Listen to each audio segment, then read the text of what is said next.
Thus far, my deepest insight from meditation is you are space for the world. By observing the world, we create a representation of that object in the timeless, boundless space that we are. And this is coming from one person's particular view on a type of meditation. That this idea that we are timeless and boundless, if you really pay attention to consciousness in the present, that is how it appears.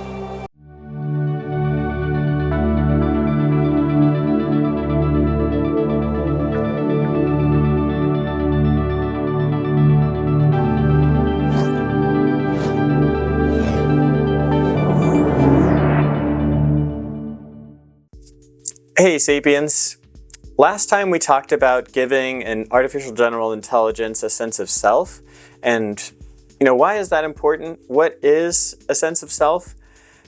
I think understanding the sense of self is very important for us subjectively, but also to have an objective sense of what the self is. And I'll preface this with, I'm going to sprinkle some of my new thoughts as I go through this, but this is probably one part of what I've changed my mind about the most, I think, of all my writing, is this sense of self. So the end of the self and identity. Given the previous information that we've covered, our picture of the self, who we are, becomes unclear. What are you? Analyzing personal identity and selfhood on the three levels of reality, we could say objectively, you are a multicellular organism. Each cell of your body is living and replicating for you to continue. Without a stable change of energy in and out of your body, you would die.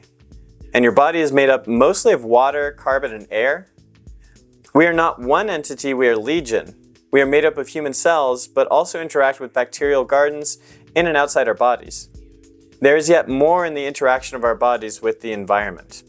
Subjectively, we often identify with the subjective self most. This is our psychological sense of self, the thinking, feeling, perspectival self, which appears to have consistency through time. The mind is dependent on the brain. An extreme difference is an active, aware person compared to a comatose person showing no sign of consciousness. From the comatose, we find connections to brain structures which generate conscious experience and tie our minds to our brains and bodies.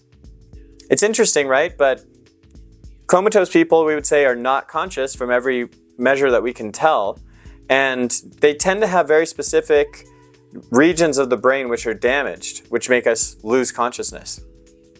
Intersubjectively, subjectively we blend with intersubjectivity, where we have our internal views of what people will think if.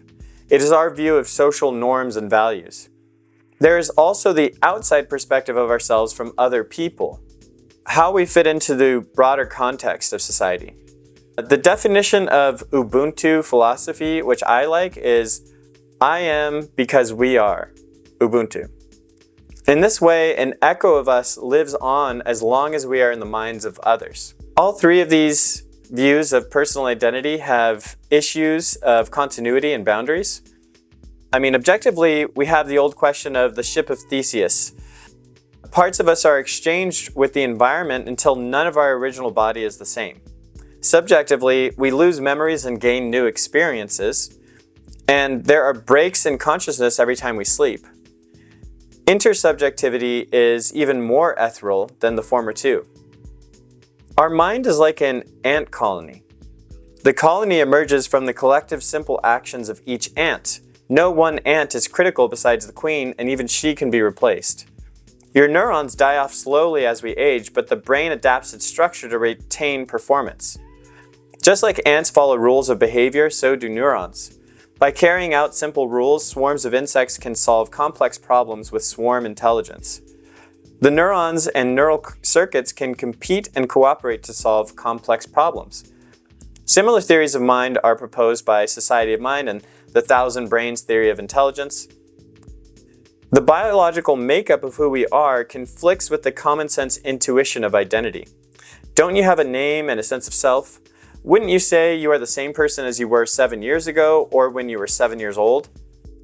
What you are is an emergent phenomena arising from the activity of your body. The electrical and chemical activity is like a storm in your skull. There are neural circuits whose pattern of activity give rise to what we feel and do. What we consider to be the I is really a small simulation on top of and separate from most of the activity in your body.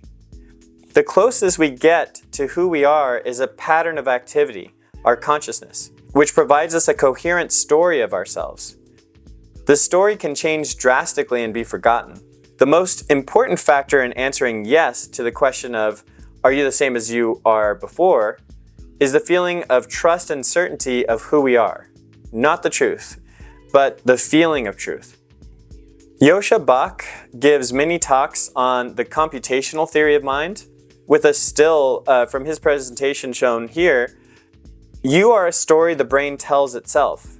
Your brain holds on to the questions of who, what, where, when, how, why, and continually answers them, which creates our experience of ourselves. When we can't solve a problem by instinct or past experience, it arises to the level of consciousness. The truth is, our sense of self is evolutionarily advantageous. Humans have a unique power within the animal kingdom to identify each other distinctly by our faces. This is one ability which allows us to build complex societies while locally keeping track of who each one of us is. Now, a quick aside is, of course, we're in the consciousness wars right now, as they like to say. There's the global space theory of intelligence. I definitely fall on the side that consciousness and intelligence is far more computational. There's also the integrated information theory side. And, science experiments, we're going to see which one comes out. Maybe they're a mix of both.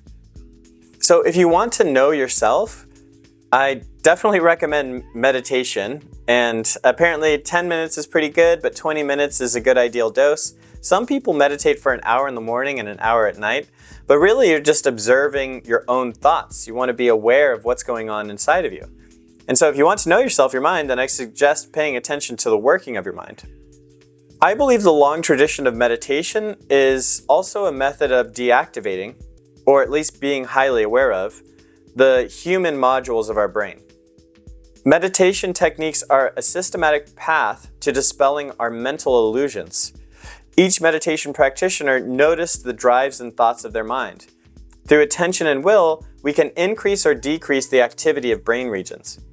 Think of all the drives and thoughts we have, the desire for water, food, safety, comfort, the constant chatter of our ego-driven mind, thought in the past, fear of the future, always thinking of I. What is left when we silence all of this activity? Put another way, what is always there in your mind when we feel and think anything? We are a swirl of living matter. We came from nothing and will return to nothing. What if we currently are nothing? When we think of ourselves, an organic neural network returns a perception. What happens when we deactivate that neural network and look beyond it? Much like analyzing an artificial neural network one layer at a time, we can mentally peel back the layers of our mind momentarily. At the core of the self, we see nothing. The core is an empty space surrounded by structure. We are a whole. We are defined by what surrounds the whole. Thus far, my deepest insight from meditation is you are space for the world. By observing the world, we create a representation of that object in the timeless, boundless space that we are. And this is coming from one person's particular view on a type of meditation, that this idea that we are timeless and boundless. If you really pay attention to consciousness in the present, that is how it appears. By the constant regulation of our bodily systems, we are simulated in our own minds. We create the ego, the idea of ourselves. We are a living creature who dreams who we are. So, another quick aside here about how my views have changed. There are, of course, psychologically, a lot of factors that go into our sense of self. And I'll have to say that from studying philosophy and psychology, there's something very odd about personal identity. And when you really get into it, there's so many problems with basically every view of personal identity. And I've come to believe that we've made a mistake a long time ago about how English is used about the self. We tend to think of ourselves as a noun, as an object. But what if our sense of I is not a noun, it's a verb? It's like saying, I am walking. Are you walking all the time? what's the nature of walking, that's a temporary activity that you do. And I think that our sense of self is also a temporary activity that we do, much like walking. So when we say I and all these things related to ourself, it's like that's a verb. We're selfing, we're selfers. So it's just not quite an object, but an activity, a pattern of neural circuitry. I'll also have to say I've watched a lot of Sam Vaknin on YouTube. I've read some of his works, and he has a very interesting and grandiose and appealing way of talking about senses of self and just psychology in general. So I would say that, if we talk about the id, the ego, the superego, many of these concepts have stuck around. But the ego has many functions, but among the top 3 would be reality testing, so seeing what concepts would be realistic. There's also a stable sense of self-worth, so how we feel. And there's memory and how we view ourselves consistently over time. So these are like the main functions of the ego and our sense of self. And nothing is really terribly bad about it. Again, I do think it's evolutionarily advantageous, but fitness beats truth. It's not about the truth here. If we were to truly see ourselves as we are, which is potentially selfless, it probably wouldn't be as advantageous as if we believe this story that our brain tells itself, that we're consistent through time, that we are like an object, that we are the same person. And there's something I want to get about the brain that I've since learned and I think about a lot more all the time is the primary function of the brain and the ego is to reduce anxiety. That's something to think about. So when you hear a belief system, when you hear someone believing something, maybe it sounds a little odd, you can start to ask yourself, how would this reduce anxiety? And anxiety is a generalized fear, a fear without a direct source. And what does fear do to us? Well, internally, it deregulates us. It's dysregulation. Our body gets out of whack a little bit. But the brain's primary function is to bring us into homeostasis. It's to regulate us. So a lot of our beliefs are not actually, again, about the truth or anything. It's about reducing anxiety. That's the main function of ego. I will make another claim about our innermost selves. Our identification with the self and attention are the same. Attention is necessary for consciousness as we know it. When we stop paying attention to a skill we know automatically, we become far less conscious of it. Consider typing on a keyboard when you were first learning versus how you don't think of typing an individual word or letter now. Only by bringing our attention to bear on a skill do we become able to change and experience the activity fully again. My guess is our conscious selves are an abstracted layer on top of the information processing required to maintain bodily function. We aren't fully conscious of our hormones, digestion, etc. at all the time. They come to us in vague impressions. This would make sense if the function of our consciousness were to process certain types of information undisturbed from the function of the rest of our body. We likely wouldn't want to be in full control of breathing, heart rate, and everything else. This information would distract us from the thinking of our consciousness is doing. So, following Carl Friston's free energy principle, we'll get to that later, our mind exists in a Markov blanket. The mind can be separated from the other information processing of the body. So again, just a Markov blanket, it's isolated. It's like you can draw a full shape around it and it can be cut off from the processing. So examples here. To isolate the I of us from all of the life-sustaining functions our bodies and brains carry out might leave us with much less brain power required than we expect. It's like if you're eating and watching a TV show, then you don't need to really focus so much on eating and digesting and all this stuff to think about the show or to read a book. Like you can totally separate those. So we can in a sense say that they're in a Markov blanket. At the same time, having a body may be essential to consciousness. Embodied cognition is the theory that many features of cognition, whether human or otherwise, are shaped by aspects of the entire body of the organism. As D.H. Lawrence puts it in the Psychoanalysis and the Unconscious, in the beginning, before the word, was consciousness. The primal consciousness in man is pre-mental and has nothing to do with cognition. It is the same as in the animals, and this pre-mental consciousness remains as long as we live, the powerful root and body of our consciousness. The mind is but the last flower, the cul-de-sac. This is a major challenge if we hope to reproduce only the flower of consciousness. Every cell of an organism is displaying intelligence, which is making decisions. These decisions could be instinctual or reflexive, which do not require simulating itself, the process, and the stimuli. These hosts of decisions integrate to form more complex problems where conflicting pieces of information must be resolved. Perhaps consciousness, which can be in conflict with reality, relies on this host of decisions. Consciousness could be the awareness of our intelligence. So this is interesting research from the Blue Brain Project, but it suggests the brain processes information in up to 11 dimensions. The work is based on algebraic topology, which studies multidimensional space. And here's a really cool artwork. So on the left side is a digital copy of a part of the neocortex, the most evolved part of the brain. On the right side, shapes of different sizes and geometries that represent structures ranging from 1 dimension to 7 dimensions and more. The black hole in the middle symbolizes a complex multi-dimensional space, aka cavities. And that's from Big Think. Just a really cool picture too.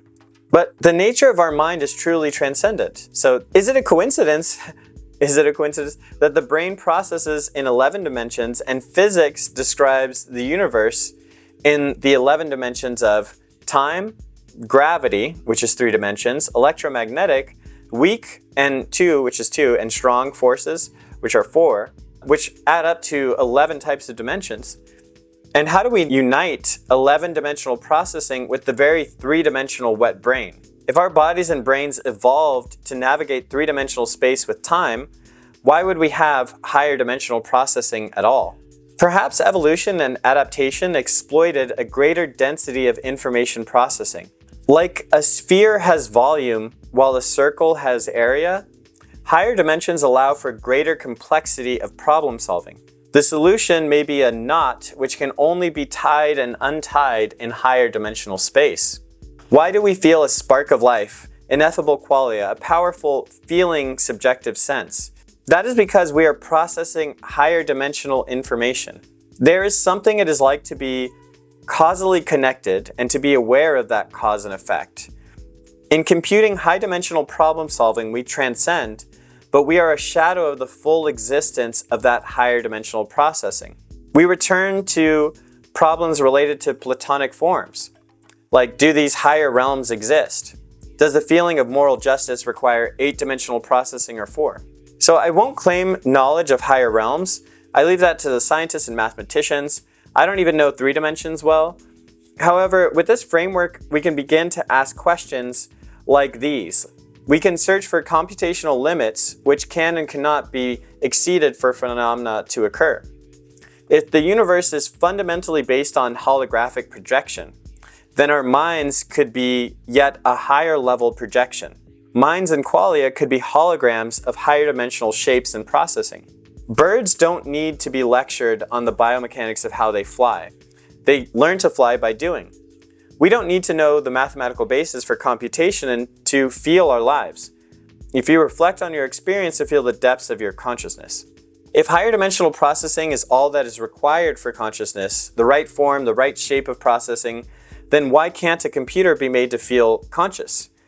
An AI entity could process beyond the barrier of 11 dimensions, which may be a biological limit.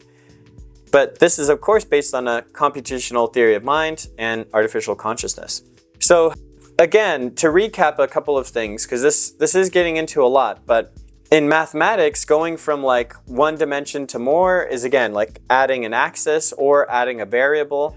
And so to go up to 11 dimensions is mathematically not that hard, but we again lose like a strong sense.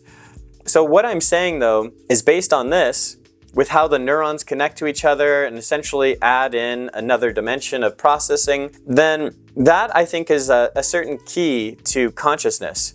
And if we know that the brain is really at least 4-dimensional, if we think of the 3 dimensions of, height, width, depth, but also time, and it's processing in up to 11 dimensions, then it must be, I would assume, like what we talked about with principal component analysis, it's taking higher level processing and reducing it to a much lower level, a 3 to 4 dimensional level of processing. And I think this could be experimental. We should be able to see that there is a lower level projection from higher dimensional processing. I would expect that there would be experiments we could run on that. But what I am getting at again is that there's a transcendent aspect, like there's divinity. What's divinity? Divinity is being above our universe, like supernatural. And if we're exceeding our known limits of dimensions, like how we think of 3 or 4 dimensions,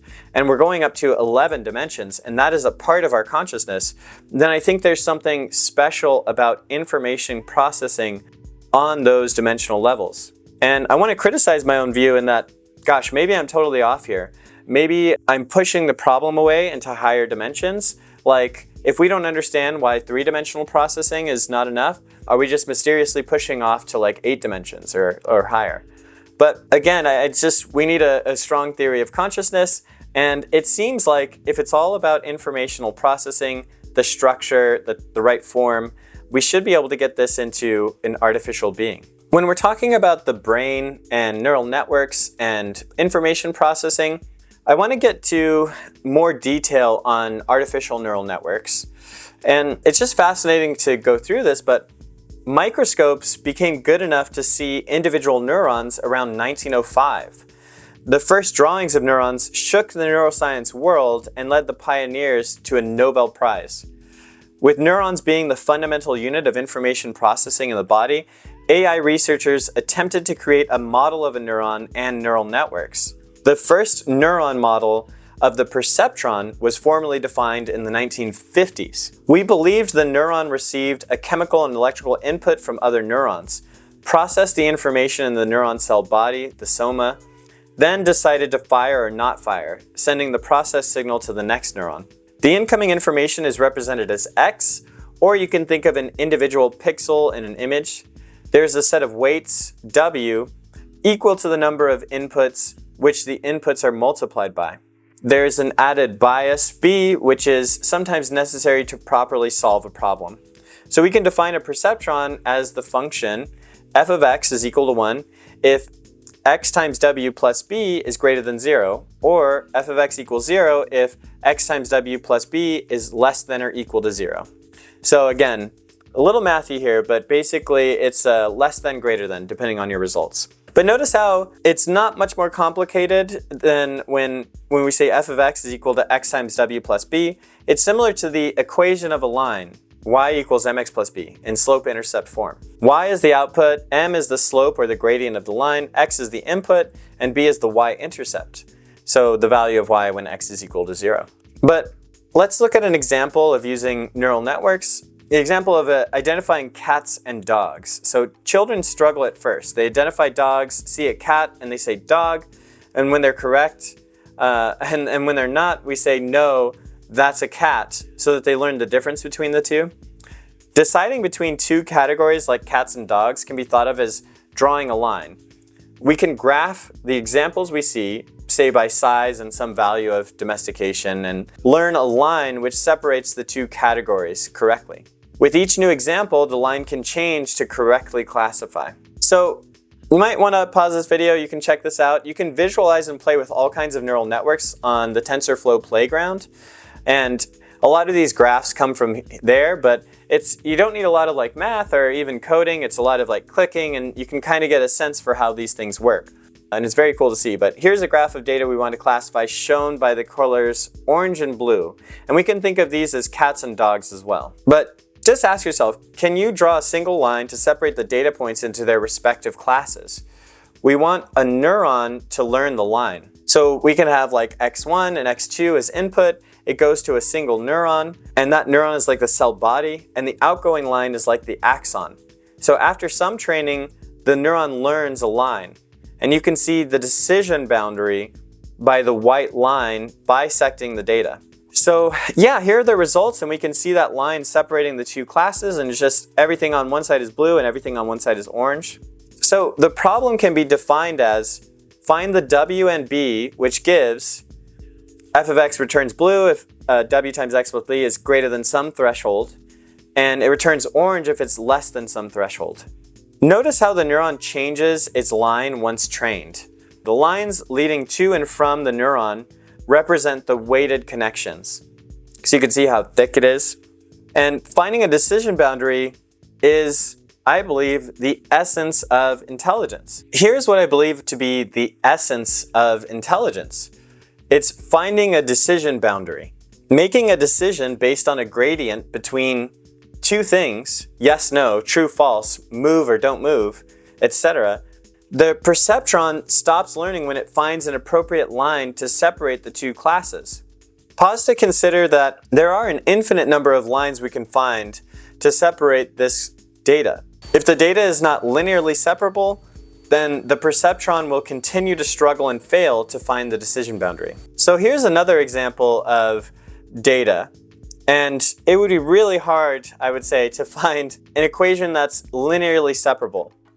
You could see, can you draw a straight line to separate the two classes? It's not really possible.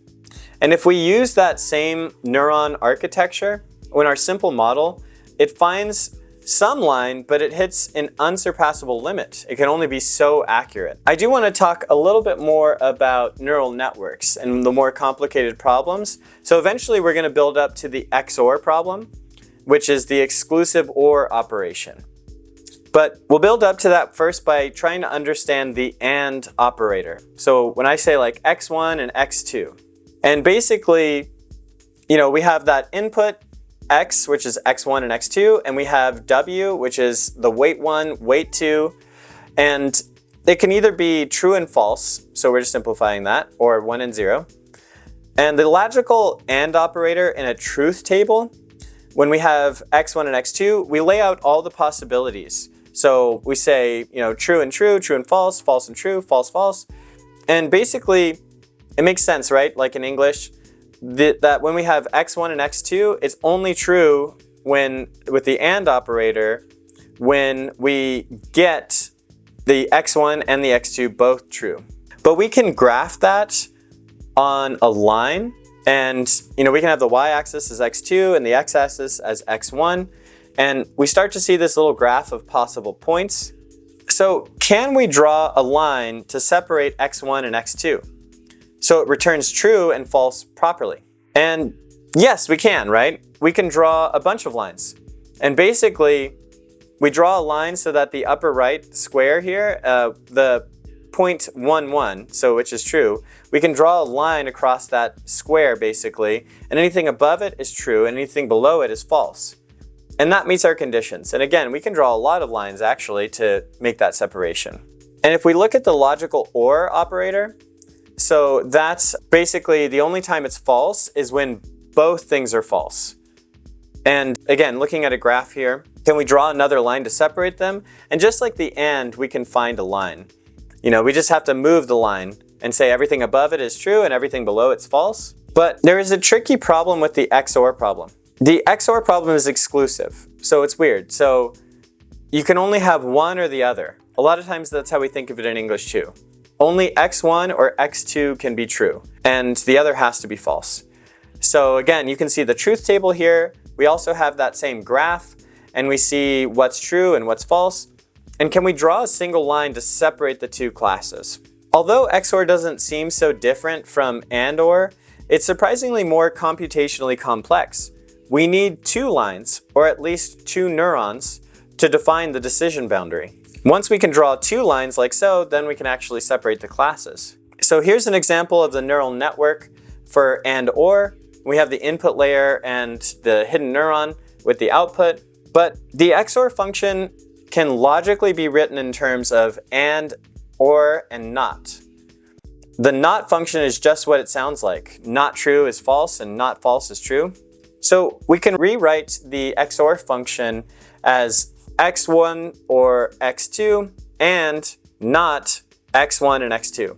You can spend some time if you want trying to find the proof for this, or you can just believe me. But the interesting thing here is that we have to change the number of hidden neurons in the hidden layer to make this problem function. This is why there's like computational limits to how neurons can process information. There are very strong proven limits to just the perceptron, but when we start to add neurons together, some interesting things happen. Another way to think about this though is imagine the graph for XOR is a square piece of paper. How can we use a single line to separate the two classes? So maybe we can do it with a single line. And what we can do though is with a piece of paper, you can fold two corners up, the ones that are true. And now what we can do is draw a line in this three-dimensional way, one single line to cut through them. Okay, so this was a lot, but here's the key takeaways. The hidden layer of neurons, of which there can be many, learn a representation of the data that allows for better decisions. We can visualize it as emphasizing or diminishing the input, which creates an altered topology, like flexing or folding a piece of paper or cloth to draw a decision boundary. This extends to multiple dimensions. So instead of decision lines, we can have a decision plane. By mathematical proof, neural networks are universal approximators of continuous functions. Anything which can be represented by a continuous function can be learned by a neural network. You could potentially learn any function with enough neurons needed in a single hidden layer. So you could just have one layer. But it's also proven for multiple hidden layers, where each layer is learning from a slightly modified previous layer. And that's the big secret of deep learning, is basically you're stacking hidden layers. One neuron goes into another, one neuron goes into another for however many times. So we can see that the universality, the generalizability of neural networks, but this is all based on the most simple model of neurons.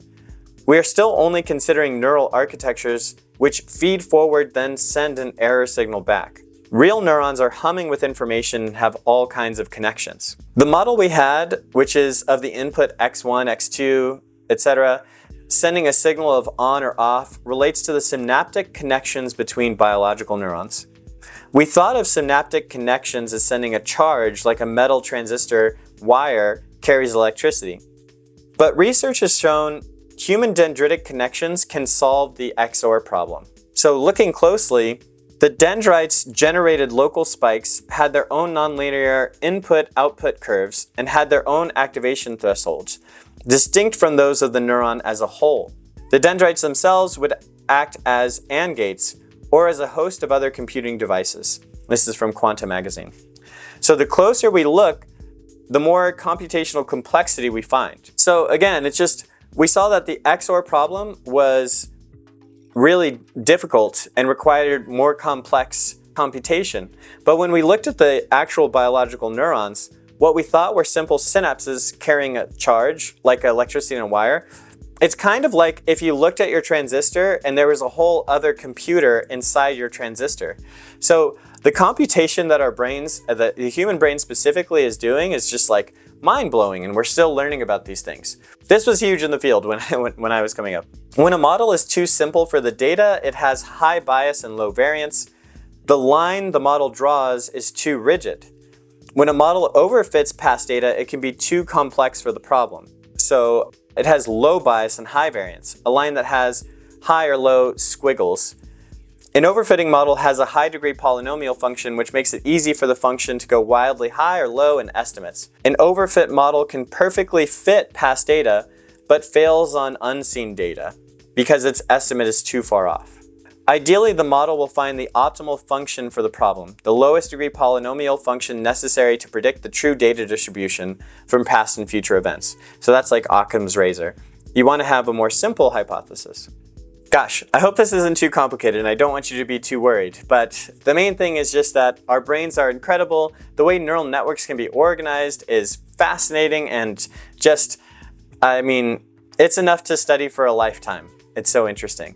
And all of our, apparently, thoughts, feelings, emotions, it stems so much from these function of neurons. But given the high dimensionality of our brains, which I said, from research, it seems like we go up to 11 dimensions. Sometimes a problem will only need 4 dimensions. And when you actually put 11 dimensions on it, it doesn't help you generalize well. We can see that some problems overfit while underfitting others. We act on the world intervention and imagine possibilities, counterfactual reasoning, to get closer to an optimal function. So applying the DIKIW model, we say that data is reality, information is the discernible difference from our predictive function to the data distribution, knowledge is the embodiment of the predictive function, insight is finding a good gradient or rule which gets us closer to the optimal function, and wisdom is a shareable insight which can update the predictive functions of others. Joscha Bach proposes consciousness arises from a neural network minimizing a loss function, closing the difference between the predictive function and reality. If our conscious experience arises from the activity of a neural network in a Markov blanket, a system of self-contained information processing, then other neural networks potentially have a separate conscious experience of their own.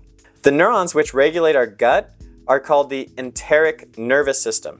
The enteric nervous system in humans consists of some 500 million neurons, including the various types of Dogiel cells, whatever those are. 0.5% of the number of neurons in the brain. Okay, so it's a lot less, but 5 times as many as the 100 million neurons in the human spinal cord, and about 2/3 as many as the whole nervous system of a cat. So that's kind of cool, right? In your gut, there's enough neurons to make a small cat. Our hearts also have neurons. Dr. Armour in 1991 discovered that the heart has its little brain, or intrinsic cardiac nervous system. This heart brain is composed of approximately 40,000 neurons that are like neurons in the human brain, meaning that the heart has its own nervous system.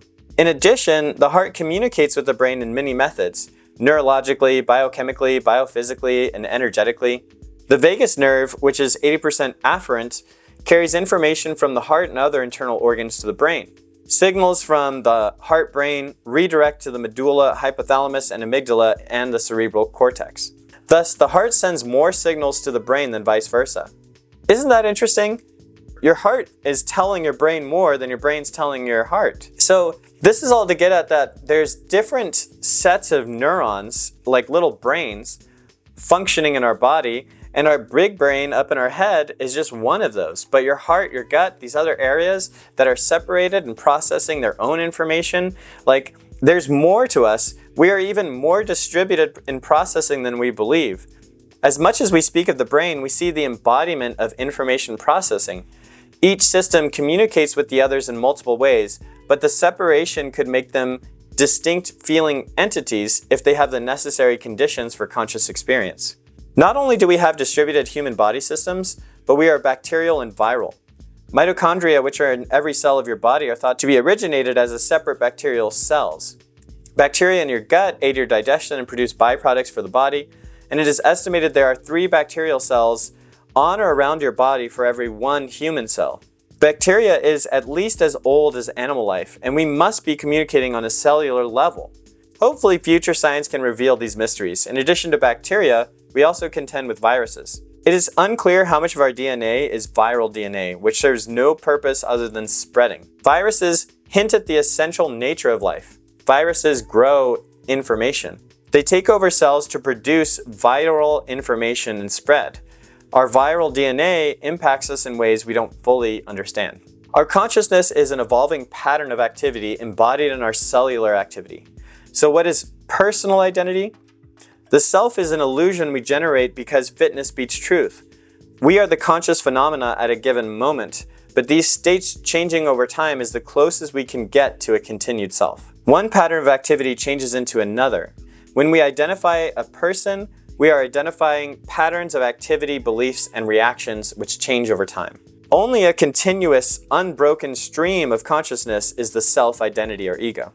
Once this link is broken, we split into different entities with unique yet overlapping patterns of conscious activity. So when we wake, a new consciousness is born.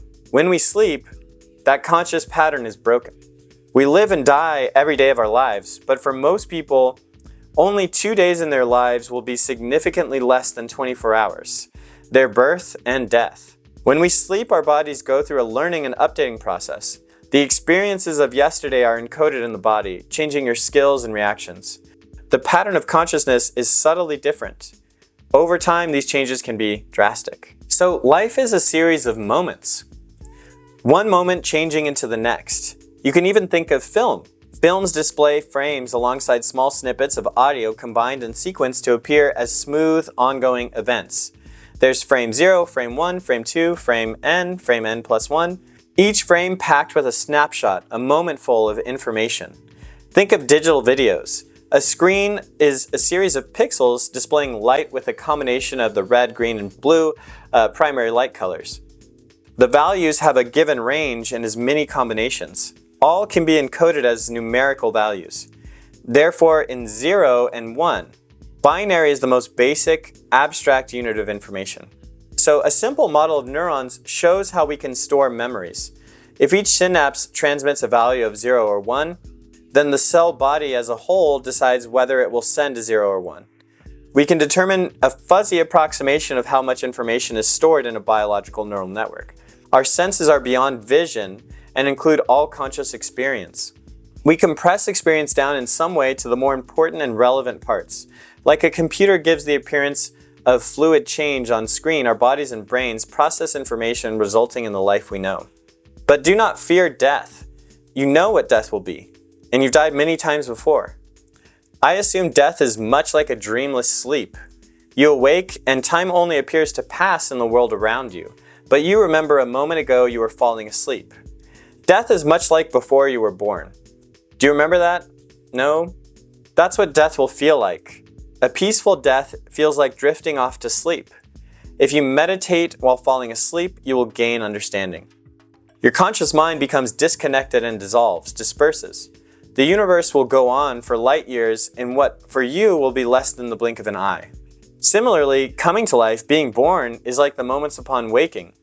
We become aware of ourselves and surroundings. Our mind stitches together into a coherent whole as different brain regions gain function and reconnect. The empty center is covered and filled. Our encoded memories stored in our bodily vessel give us the illusion we are the same being who fell asleep. While we are often slightly changed from day to day, we are different entities.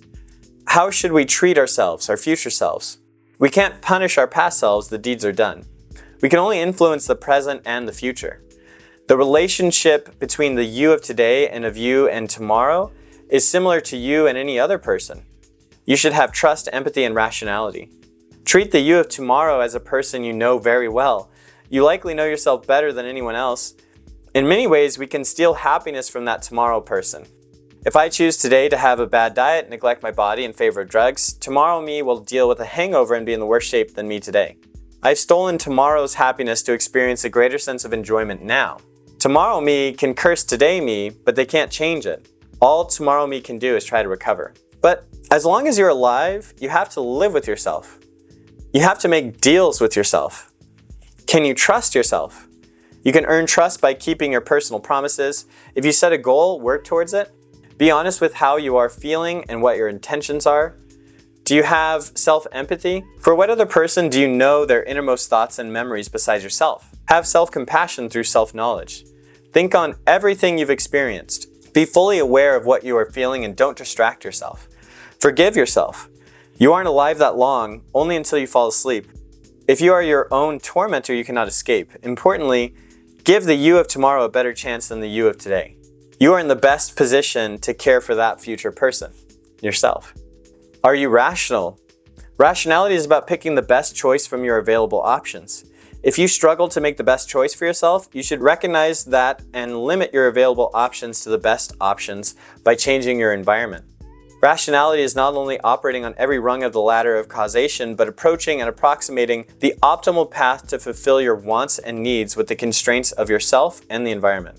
Try answering questions about your situation which involved what if, how, and why. Your mind is like a bird's nest. Birds search all over their environment to find the right material to build their nest. Our mind searches our environment for thoughts and beliefs to build our belief system. Each belief is like a branch. We rest in our belief system like a nest. Like a good bird, we must be careful about what we pick up. Like each branch, we should inspect every belief before firmly placing it in the proper place. Your nest changes throughout your life. An old branch may no longer serve you, so toss it out. You should feel a connection to your ongoing self, even if this is ultimately an illusion. You are closer to your ongoing version of self than to anyone else. Have compassion for yourself. We live a short life. Live every day as if it were your last, because it is. Ask yourself how much can be achieved in a given day. How many goals can you reach? Many rewarding goals take more than one day. Some take a lifetime. Every human being should invest in themselves at least up to the age of 25 when their bodies and minds are fully biologically mature, for the most part. At that age, you should have as many options as you can. Make a deal with yourself to make healthy, good choices no matter what you think or feel in the moment, so your future self can fully evaluate who and what you are at full blossom. Remember that suicide is not simply the ending of your life today, but the prevention of any future existences by beings much like you. Suicide is taking all options of life and choice from your future selves forever. Suicide is a grave decision. But each day should be lived as a full life. Live your day like you want to live your life. Embody in your actions who and what you want to be. If you want greatness, you will need good habits which accumulate over time. Simultaneously, you should perform activities with intrinsic subjective meaning. Enjoy what you are doing. Find meaning in your action in the moment. It is unfair to trade lives of toil for some distant reward. Some sacrifice can be made, but have mercy on the living person whose life will end. Some choices we can make today change every day of your life after. Why is the self an illusion? We have found that there is no essential difference in the material stuff used to make us. We are the most common elements on the Earth's crust. Every language has words for day and night because they experience them with steady recurrence. Please reach out and touch something with your finger. Do you feel the pressure on your skin? We feel a boundary between ourselves and the object, a separation, distinction. But is there a difference? Be careful, we mistake our oldest concepts as features of objective reality when they're only subjective. We believe there is a boundary, an edge, a line to who we are and what we are. But that boundary of ourselves is an idea we learned from living in a body. We modeled ourselves in the environment, but there is no boundary, only illusion. The matter making up our bodies is in constant flux and exchanges with the environment. So we are like a flowing river, but orders of magnitude more complicated. The definition of a person is in the conscious pattern of change.